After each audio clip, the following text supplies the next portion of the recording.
السلام عليكم ورحمة الله وبركاته، حبايب قلبي، عاملين ايه؟ يا رب تكونوا في احسن صحة واحسن حال وراحة بال، اللهم امين يا رب العالمين. تعالوا بقى الفيديو بتاعنا النهاردة كله طاقة وحيوية ونشاط كده. بس اهم حاجة كده نبدأ يومنا بالاستعانة بالله، وربنا يا رب يعيننا جميعا على كل امور بيتنا وكل امور حياتنا.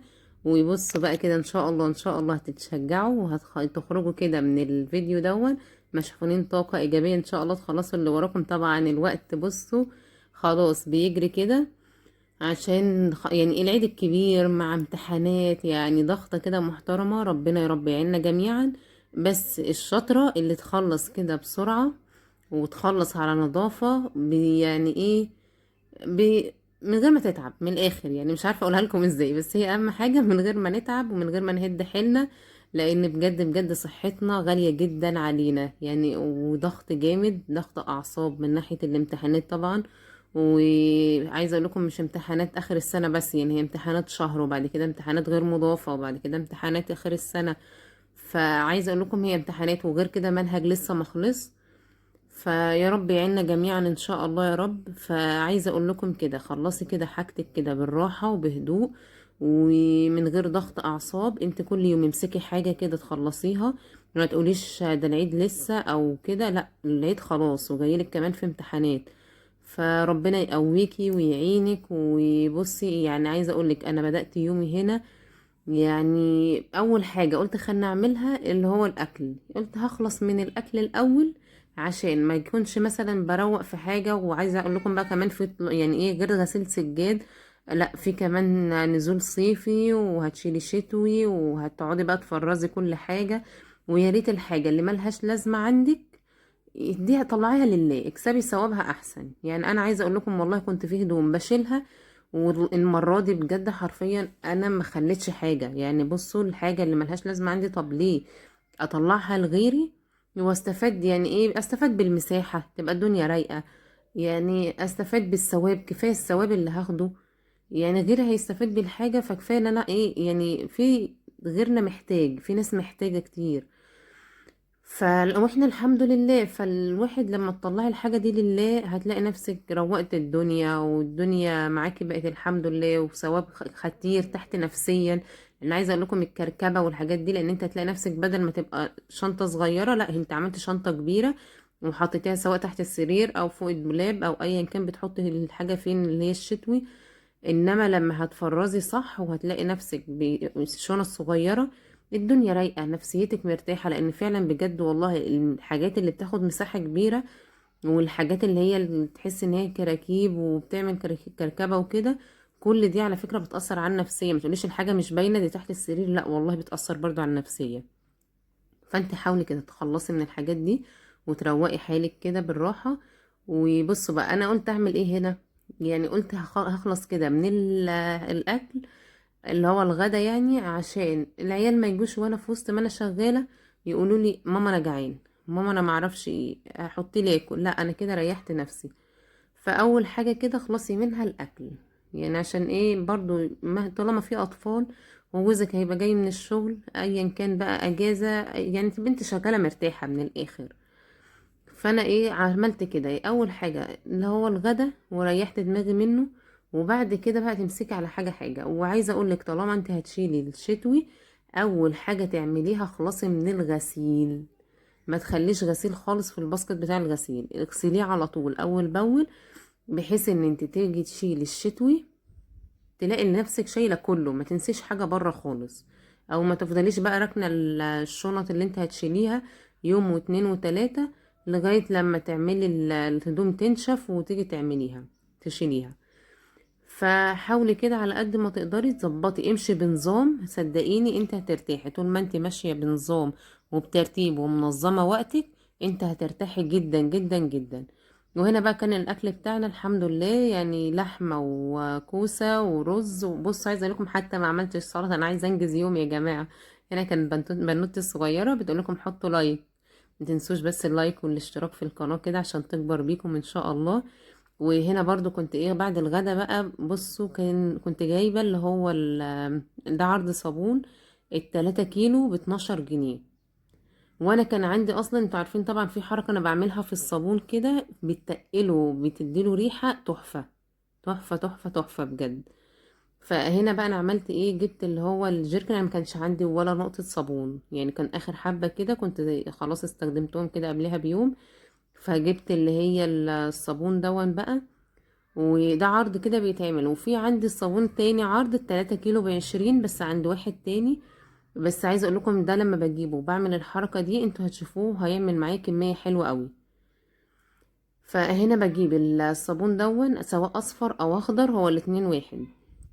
وبجيب بقى عليهم ايه، الاوكسي، اكياس اوكسي اللي هي الصغيره، في اللي هي كان ب5 جنيه. انا عايزه اقول لكم والله انا لقيت الاكياس دي كمان الكيس ب3. فهحط عليه كده كيسين. عايزه اقول لكم ريحه، يعني هو ده حلو قوي برضو بيراكل لوحده، بس انا لما بضيف عليه الكيسين دول او كيس حتى واحد منه، بيعمل ريحه ورغوه، وطبعا بتبقى مضاعفه. انتوا هتشوفوا معايا دلوقتي وانا بصبن، يعني رغوة وريحة ملهاش حل. يعني والله لو التليفون بيطلع ريحة كنت شممتكم ريحة اللي هو التفاح، هو كان بريحة التفاح كده، او لا، الليمون الاخضر اللي قبل منه كان بالتفاح، ده كان بالليمون. بس فعلا حرفيا بجد كان تحفة. فالحمد لله. يعني بصوا الفكرة كلها برضو دبري بيتك كده وامورك، وانت برضو بتعملي في الهدوم برضو دبري نفسك كده. لقيتي نفسك ايه الهدوم ناقصة ايه، الاولاد مثلا ناقصهم ايه في الهدوم، ما تعمليش زحمة في الدولاب. انتوا هتشوفوا معايا الدولاب، بصوا انا روقته خالص. انا قلت لا يعني 5 6 قمة ويتلبسوا احسن من لما الدولاب. بصوا هتشوفوا الشتوي كمية رهيبة، يعني العيال حتى ما بيعرفوش يوصلوا للي جوه عشان يعني يلبسوا الهدوم كلها. يعني الهدوم ما بتتشافش من زحمة الدولاب، طب على ايه؟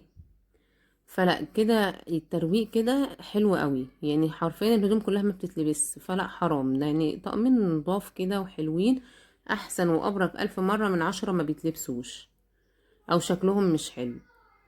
فهنا بقى بصوا بقى بعد الغدا قلت لا خلينا نعمل ايه، اخد بقى المواعين بالمرة كده عشان ايه اخلص منهم، يبقى انا كده خلصت المطبخ. لانه حرفيا ده لما بيبقى متكركب بيديكي كمية طاقة سلبية رهيبة. وانا عارفة ان بياخد طاقتنا كلنا، بس طالما انت حاطة حاجة في دماغك اكيد ان شاء الله هتعمليها. انا عارفة طبعا ان في غير، يعني عارفة ان في كتير مننا خلاص خلص الشتوي والصيفي وكده. فالحمد لله ربنا يعيننا جميعا. بس الفكرة كلها انت لسه مخلصتيش سجاد، لا شيلي والحقي نفسك. يعني ايه، فرشي حافظات حاجات خفيفة تيجي على قبل العيد كده، اللي هو ايه ده، انا همسح الشقة وهغسل الحافظتين وخلاص. والله اسمعي مني بجد النصيحة دي. انت لما هتلاقي نفسك غاسلة السجاد وعاملة مثلا لو في عايز تعملي تحت السراير، وانت بتشيلي كده في الشتوي كده، يعني ايه، اعملي كده تحت السراير حلو. لمعي كده ايه حاجتك، المطبخ بقى بحيطانه طبعا انا عارفة اكتر حاجة بجد. يعني حتى لو هقولك ما عملتيش تحت السرير، ما عملتيش تنظيفات عميقة للشقة كلها الا المطبخ، ده حرفيا اللي بيبقى متبهدل من الدهون طبعا وكده. وفي بصوا شغلنا كله. فانت حاولي على قد ما تقدري كده خلصي المطبخ يعني بحيطانه بقى، بس حافظي عليه. طالما هنعمله يبقى نحافظ عليه. هتجيبيه بقى من فوق بشباكه بدنيته بكله، فحاولي كده تخلصيه، لانه بياخد برضو وقفة وهلك كتير جدا. فخليكي ناصحة كده وايه، ظبطي كده حالك يجي عليك العيد بالذات. بصوا انا عارفة والله انا كنت في الاول كنت احب اخلص كل حاجة يوم الوقفة، مسح بفرش بستاير وي وي. بس بتيجي بقى في العيد انت جسمك هلكان، كنت ببقى هلكانة جدا، مش مستمتعة بالعيد زي بقية الناس بقى اللي هي ممكن تقولي تعالى يعني ايه اخرجي بتاع روحي تعالي، لا. وبالذات بقى العيد الكبير مش زي العيد الصغير بقى، انت هيبقى مثلا تقديم كحك بسكويت معرفش حاجات كده انت بنقضيها رنجة فسيخ الكلام ده، وحاجات سهلة وبسيطة. لا يعني كتير كمان لو وقفنا جامد هنحمر بطاطس جنب منهم. لا العيد الكبير بقى احنا عارفين بقى، يعني ربنا يوسع علينا جميعا يا رب. بيبقى فتة ولحمة، وتلاقي نفسك بقى رقاق ومش عارف حاجات كده بقى، بتقفي تعملي أكل.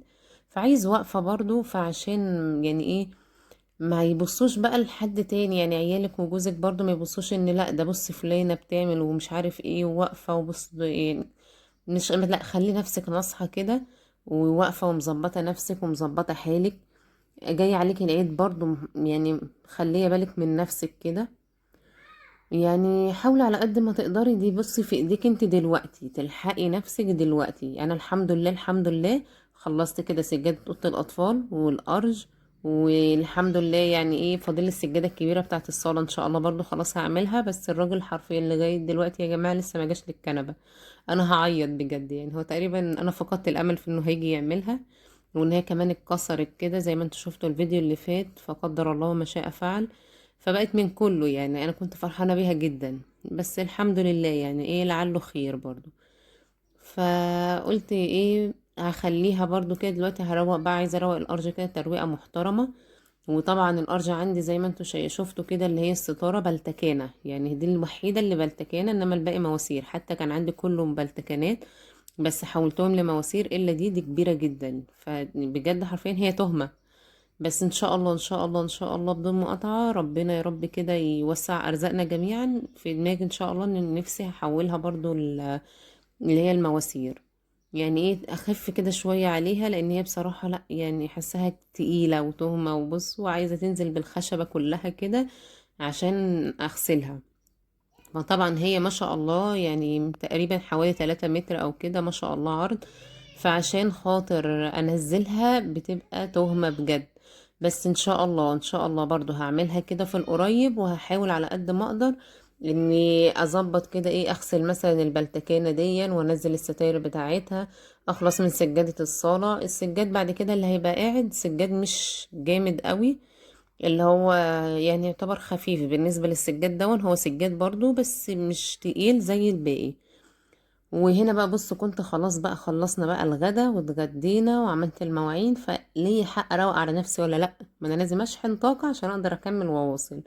اللي هو بقى ايه عايزه اخش بقى الدواليب بتاعت الاولاد وكده واخلصها، فلازم اشحن طاقة في النص. يعني انت تقولي لا الحاجات دي ممكن تعملها في اول الفيديو بتاع في اول اليوم، لا انا في النص كده اللي هو ايه عايزه اشحن طاقه كده. فبصراحه قلت لا يعني ايه تفاحيه كانتالوبايه كده في النص، بصي روقي على نفسك كده بالحاجه اللي انت ايه عارفه ان دي تشحنك طاقه. يعني سواء بقى مثلا فاكهه، سواء عصير. وبالذات بقى يا جماعه جربوا عصير النعناع بالليمون، بجد بص وهم انا بحبه قوي. ان شاء الله بقى هعمله معاكم برضو في فيديو. لا النعناع بالليمون كده مع التلج حاجة كده عارفين روقان الروقان يعني، الليمون بيهدي، لا تخيلوا بقى ليمون بالنعناع، تحفة التحفة بجد.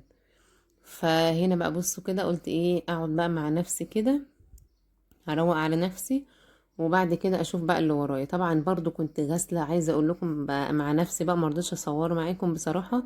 كنت غاسله الحفه كلها الحمد لله، والبطاطين خلصتهم كلهم. ما بقول لكم واحده واحده يعني، بصوا انا بدات ايه بالبطاطين واللحفه، عشان لما اجي اشيل الشتوي كده ما اقعدش اشيل واحط كده وارفع تحت السراير كل شويه. والهدوم برضو قلت ايه بغسلهم كده برضو على طول اول باول.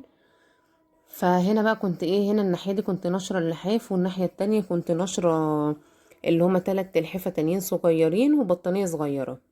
فقلت ايه دي بقى كل اللي استخدمناه. انا بحب بصراحة اشيل البطاطين واللحفة وكله وهو مغسول، ما احبش اللي هو اشيل حاجة واقول هبقى اغسلها لما اطلعها.